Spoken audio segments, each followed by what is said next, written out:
खूप वर्षांनी आम्ही भेटलो ती जागा कुठली माहितीये? तो आमचा कॉलेजमध्ये असतानाचा अड्डा होता.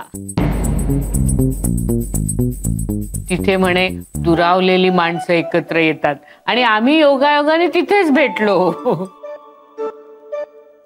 कॅफे मूनलाइट ना, कॅफे मूनलाइट.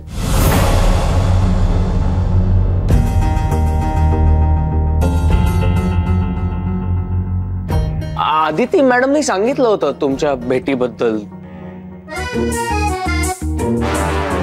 तुम्ही भेटलं, तुमच्या मैत्रीबद्दल सांगितलं होतं.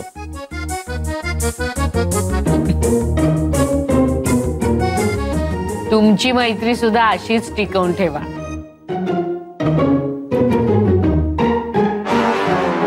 दिन्या, या दोघांना देव टूर्स जॉईन करून काही महिनेच झालेत, पण यांची मैत्री पाहून असं वाटतं की ती दोघ जण एकमेकांना आधीपासूनच ओळखतात.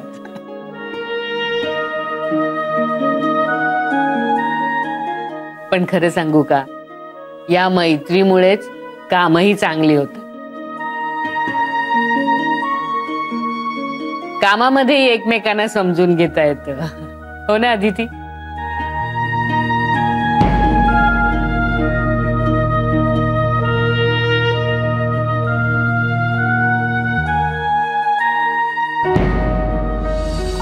हो, खरंच खरंच जयने आम्हाला खूप मदत केली होती. म्हणजे हिच्या बाबांच्या आजारपणात, तिला ऍक्सिडेंट झाला तेव्हा सुद्धा त्याने आम्हाला खूप मदत केली. म्हणजे त्याच्याने आमचे खूप जवळचे संबंध निर्माण झालेत. आम्ही त्याला आमच्या मुलासारखंच मानतो.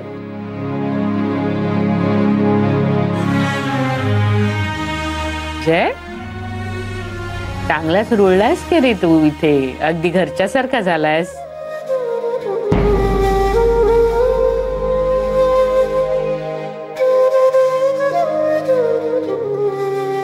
दिन्या, तुलाही माहितीये आयुष्यात चांगले मित्र मिळणं हे किती अवघड असतं. तुझ्या आदितीला जय सारखा उत्तम मित्र मिळालेला आहे. तू विश्वास ठेवला पाहिजेस आदितीवर. आणि जयची खात्री मी देते ना तुला. त्यांची अगदी छान निखळ मैत्री आहे. आपल्या दोघांची कशी मैत्री आहे तशीच त्यांची आहे, हो ना जय?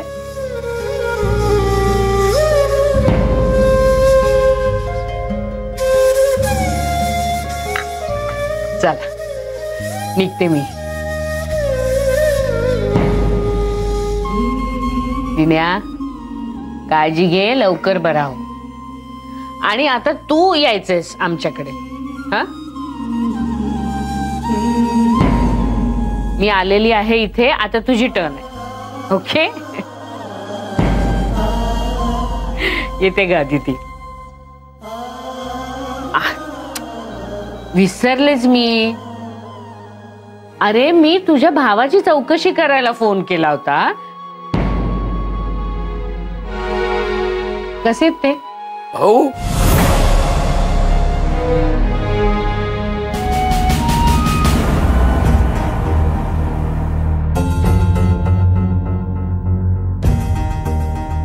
हो, अण्णांबद्दल बोलतायत त्या. ते बरे आहेत. लवकरच त्यांची बायपास करायची.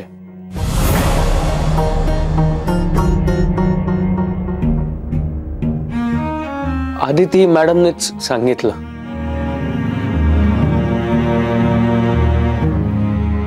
बघ, या अशा गोष्टी शेअर करण्यासाठी मित्र हवेतच दिन्या. आदिती, तू काही काळजी करू नकोस, सगळं ठीक होईल. अहो, खरं तर काका असताना मला कसलीच काळजी नाही.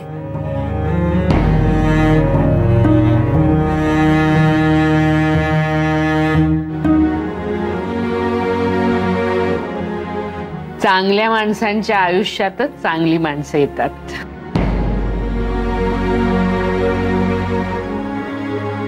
चला निघते, गप्पा वाढायला लागले तर आणखीन उशीर होईल. जय, तू येतोस का? हं? तुला स्टेशनवर सोडते ना मी.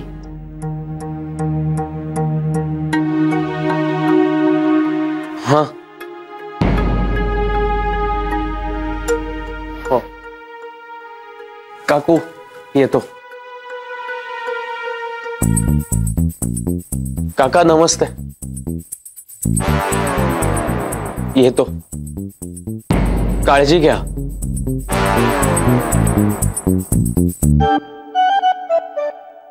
आदिती मॅडम. हो.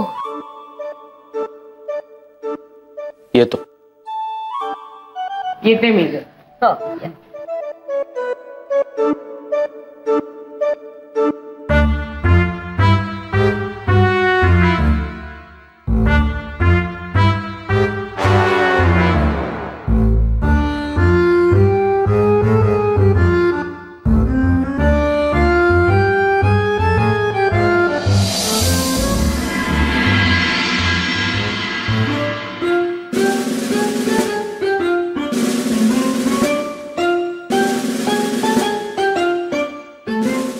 हे काय अजून झोपला नाहीत?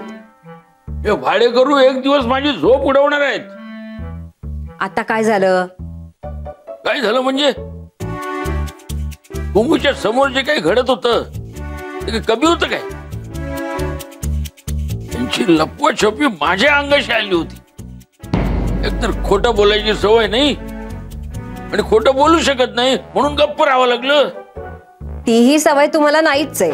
मग ह्यांच्यामुळे शांत राहावं लागलं. हा मग घरात आली तरी तिच्याशी नीटपणे बोलू शकलो नाही मी. अहो पण तुम्हाला बोलू नका असं कोणी सांगितलं होतं? हो पण खोटं बोलण्यापेक्षा न बोलणं कधी चांगलं ना. मग ते सगळं त्या भाडेकरूमुळे होतंय. बस ते खोटं बोलतायत, गोत्यात आपण येतोय. त्यांचं खोटं बोलणं कधीपासून सुरू आहे माहितीये काय? त्यांना कॅफे मूनलाईटला कुंभू आल्याचं माहित होतं म्हणून त्यावेळी त्याने तिथून पळ काढला आणि तेव्हाही आपल्याला फसवलं त्यांनी. हे बघा, त्यांनी काही फसवलेलं वगैरे नाहीये. हं. मला सगळं माहिती होतं. आणि तिथे आपण कुणाच्या सांगण्यावरून गेलो होतो? जयच्याच ना? तेही का तर आपल्यातलं भांडण मिटवण्यासाठी. अहो जयनीच ती जागा सुचवली होती. म्हणजे आपलाच विचार केला होता ना त्यांनी. आणि इतकंच नाहीये बर का, त्या कुमुदिनीला तुमच्याशी बोलायचं होतं म्हणून आदितीने आपल्या नोकरीची पर्वा न करता तुमचा नंबर तिला दिला होता. ते आता तुमचाच विचार करून ना. मग अहो तुम्ही पण जरा त्यांची अडचण समजून घ्या ना. कसली अडचण? आणि एवढीच अडचण आहे तर अशा ठिकाणी नोकरी करायची गरज काय? मी म्हणतो दोघं चांगली शिकलेली आहेत, कुठे नोकरी मिळू शकते. हे काय असं लपतछपत आयुष्य काढणार आहेत? हो त्यांनाही काही आनंद होत नाहीये असं वागताना. पण जयनी अविनाशकडून लोन घेतलं होतं ते फिटेपर्यंत तो कसा नोकरी सोडणार? आता तो नाही सोडू शकत पण तिने सोडायची नोकरी. तिने केलंय कुठेतरी अप्लाय. त्यांना सुद्धा जीवावरच येतंय हो असं खोटं बोलणं. कुणाला आवडेल नवरा बायकोचं नातं लपवायला? शेवटी माणसाची गरज त्याला हे सगळं करायला भाग पाडते. म्हणून मी ठरवलंय. आता काय आणखीन ठरवताय? मी जमेल तितकी मदत करणार आहे. आपल्याकडून निदान आपण एवढं तरी करू शकतोच ना.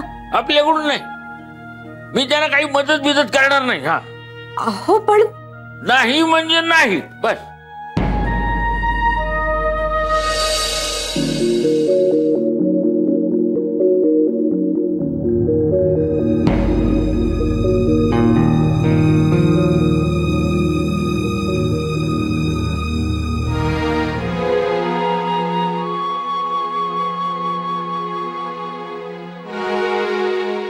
जय मी तुझीच वाट बघत होते. हे काय चाललंय हे? माझा विश्वासच बसत नाही आता जे काही घडलंय त्यावर. अहो आपल्या घरी आपण त्यांच्या नशीब काकांना बघायला आलोय हे कारण तरी होतं आपल्याकडे, नाहीतर काय झालं असतं. जे आता ही गोष्ट घडून गेली याचा विचार करून काहीच उपयोग नाही. कुठपर्यंत गेला होतास तू? अंधेरी. अवनी सोडलं तिथे, मग ट्रेन पकडून पुन्हा रिटर्न.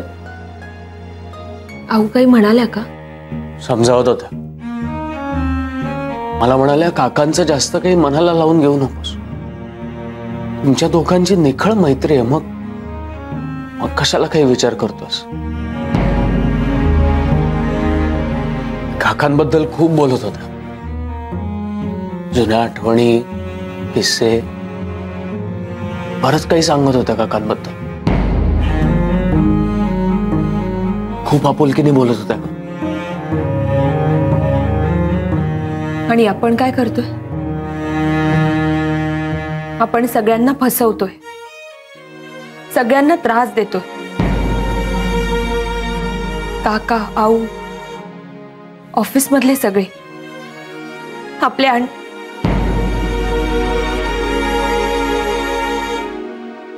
जय अण्णांना कुठे माहिती आपण ऑफिस मध्ये आपलं नातं लपवतोय. आज केतकर काका गप्प बसले होते, कारण त्यांना खोटं बोलता येत नाही. आणि जर ते खरं बोलले तर त्यांना माहिती आहे आपली नोकरी जाईल. ऑफिस मध्ये सुद्धा अरविंद काका सतत एका दडपणाखाली असतात. कोणामुळे? तर आपल्यामुळे. आणि हे सगळं कमी म्हणून की काय, आपल्या लग्नाचा फोटो असलेला एन्व्हलप अजून आपल्याला सापडलेलाच नाहीये. त्याचं एक वेगळं टेन्शन आहेच. खरं अदिती, हे सगळं खरं आहे, पण मला असं वाटतं आपल्याला ही जी वाटणारी खंत आहे ना, तीच आपल्याला या सगळ्यातनं बाहेर पडण्याचा मार्ग दाखवणार आहे. तू दुसरा जॉब शोधतेस, मी माझ्या बिझनेससाठी प्रयत्न करतो. हे सगळं जर जुळून आलं तर आपण पडू ना या सगळ्यातून बाहेर. मग आपल्याला आपलं नातं नाही लपवावं लागणार, आपल्या माणसांना फसवावं नाही लागणार. पण जय, मला दुसरा जॉब मिळेल ना? अदिती जयराम खानोलकर, निगेटिव्ह विचार नको करूस.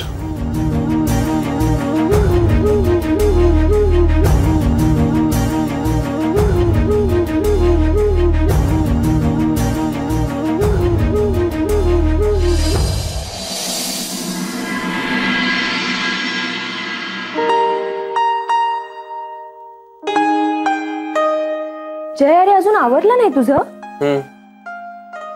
काय पेपर काय चाळत बसलायस? बघ नंतर उशीर होतोय म्हणून तूच म्हणशील.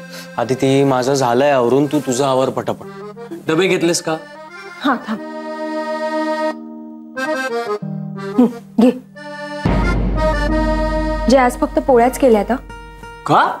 भाजी बाहेरून आणावी लागणार. अरे घरी भाजीच नाहीये आणि मार्केटमध्ये जाऊन विकत आणायला वेळच नव्हता म्हणून. ठीक आहे. सॉरी, फक्त आजच्याच दिवस. इट्स ओके अदिती, फक्त आपल्याला वेगवेगळ्या भाज्या ऑर्डर कराव्या लागतील. नाहीतर दोघांच्याही डब्यात आज भाजी नाही, त्यात दोघांच्याही डब्यात सारखीच भाजी, किंवा मग एकाच चवीची भाजी निघाली तर मग आहेत. ऑफिसमध्ये वेगवेगळे संशय येतील. नंदिनी मॅडम तर बसलेल्याच असतात प्रत्येकाच्या डब्याकडे लक्ष ठेवून. अरे वा, आज दिवसाची सुरुवात छान झालीये. तुम्हाला दोघांना हसताना बघितलं ना की माझाही दिवस छान जातो. आदिती, माझं जरा एक काम होतं. बोला ना काकू. मला जरा एक वाटीभर भाजी देशील का? ह्यांच्या पुरती, मला नकोच आहे. काकू सॉरी, अहो मी सुद्धा भाजी केली नाहीये आज. अगं मग सॉरी काय त्यात? नाही केली तर नाही केली. अगं पण मगाशी तू डबा भरत होतीस ना, मग डब्यात काय घेतलंस? डब्यात फक्त पोळ्या भरल्यात मी. बघ आता मला सांग, कोण कोणाला परख समजतंय? अहो नाही काकू, तसं काही नाहीये. तुला मला सांगता येत नव्हतं भाजी द्या म्हणून? आदिती, अगं शेजार पाजारचे लोक सुद्धा हक्कानी वाटीभर साखर नाही तर दूध मागून नेतात, आणि तुम्ही हक्काची माणसं आहे असं वागता? एकाच घरात राहतो ना आपण. मी सकाळी बघितलं होतं तू भाजी केली नाहीस ते, म्हणून मुद्दामच आले.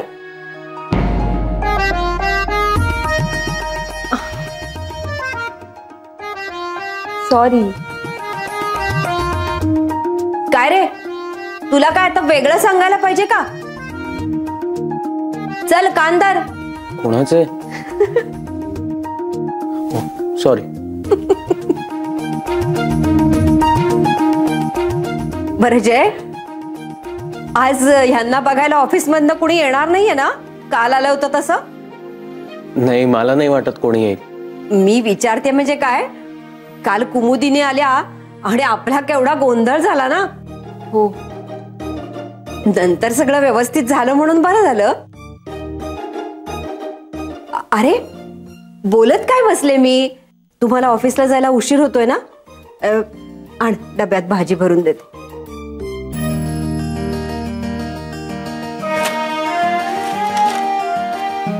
परत काय पेपर चाळत बसलायस तू?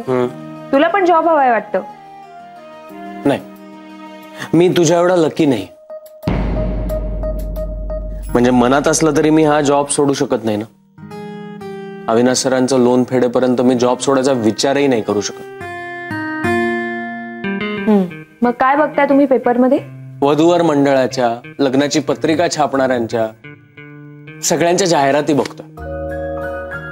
म्हणजे महिन्या 2 महिन्यात ज्यांची कोणाची लग्न आहेत त्या सगळ्यांची माहिती काढली. सॉलिड रिसर्च चाललाय माझा. क्लायंट हवेत ना. तुला हे सगळं करायची गरज नाही, कारण तुझ्या नावावर आपणहून क्लायंट्स येत आहेत. अरे हो, ते अजून कोणी सुटतच नाहीये. कसे येत असतील रे हे क्लायंट्स? कोण पाठवत असेल? आधी ते रेफरन्सनी येत असतील ग, त्याचा कसला एवढा विचार करतेस? तसंच असेल. बरं चला, उरलेला रिसर्च आता ऑफिस मध्ये कर आणि पटकन आवरून घे. मी जाऊन डबे घेऊन येते.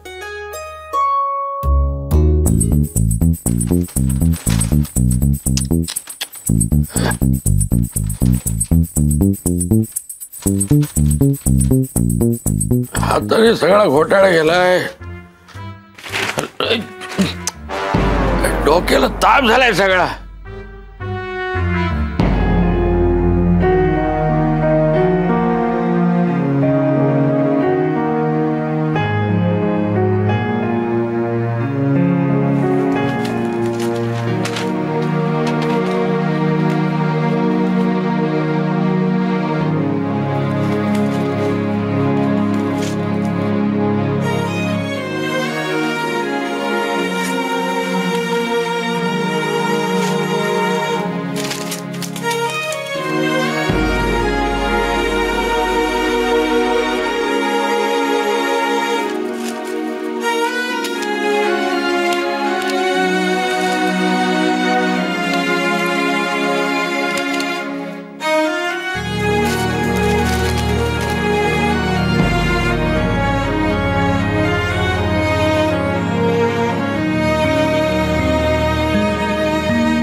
हॅलो, हा महाजन बोल.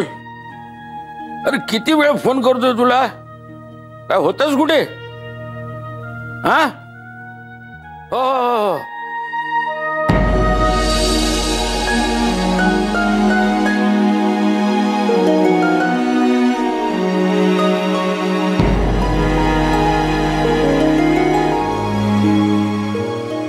अशा छोट्या छोट्या गोष्टींसाठी चेहरा पाडू नका. मगाशी किती छान दिसत होता दोघ जण हसताना. पुन्हा तसा हसरा चेहरा करून घराबाहेर पडा. ऑफिसला जायचंय ना?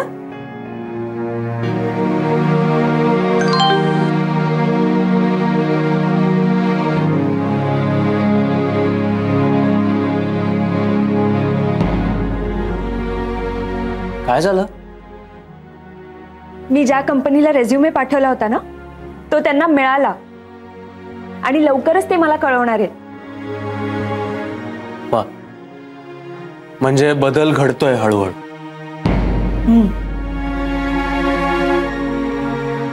आणि काकू, मला जर हा जॉब मिळाला